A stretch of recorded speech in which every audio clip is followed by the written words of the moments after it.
আমরা বর্তমান রয়েছি কলকাতার শহর থেকে একটু দূরে, যে বস পার্কটি রয়েছে সেই পার্কের আমরা খুব কাছাকাছি। আমরা পার্কের বাইরে কিন্তু আমরা কথা বলছি, আমরা কিছুক্ষণের মধ্যেই কিন্তু এই পার্কে আমরা প্রবেশ করব, আপনাদের দেখানোর চেষ্টা করছি। এটা কিন্তু এই বসবাজা পার্ক। সন্ধ্যার পরে কিন্তু আমরা এই পার্কের ভিতরে আমরা প্রবেশ করব। স্থানীয় সময় সন্ধ্যে 6টার সময় আসলে প্রবেশ দিন 2বার প্রবেশ করার নিয়ম। আমরা সেই পার্কে ঢোকার জন্য কিন্তু আমরা অপেক্ষা করছি।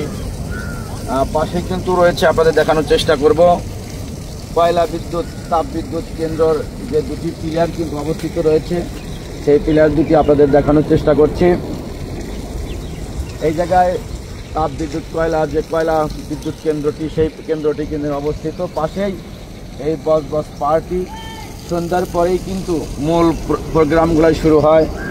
যে এই যে আপনারা জানেন যে সন্ধ্যার পর থেকেই গান বাজনা দিয়ে কিন্তু এই পার্কটি সবসময় আনন্দ উপভোগ করে থাকে যারা পর্যটকরা আছে। আমরা যারা বাংলাদেশ থেকে এসেছি আসলে আমাদের সন্ধ্যে 6টার পরেই প্রবেশ করতে দেবে। আপনারা জানেন বাংলাদেশ থেকে কিন্তু আধা ঘন্টার সময় কম বেশি কলকাতা রয়েছে। আর আমরা কিছুক্ষণ পরে এই পার্কটির ভিতরে আমরা প্রবেশ করব।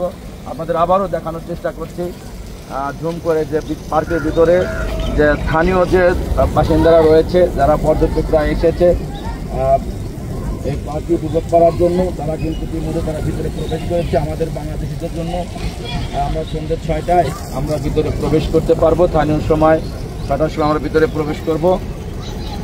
আপনাদের দেখানোর চেষ্টা করছি পুরা পার্ক।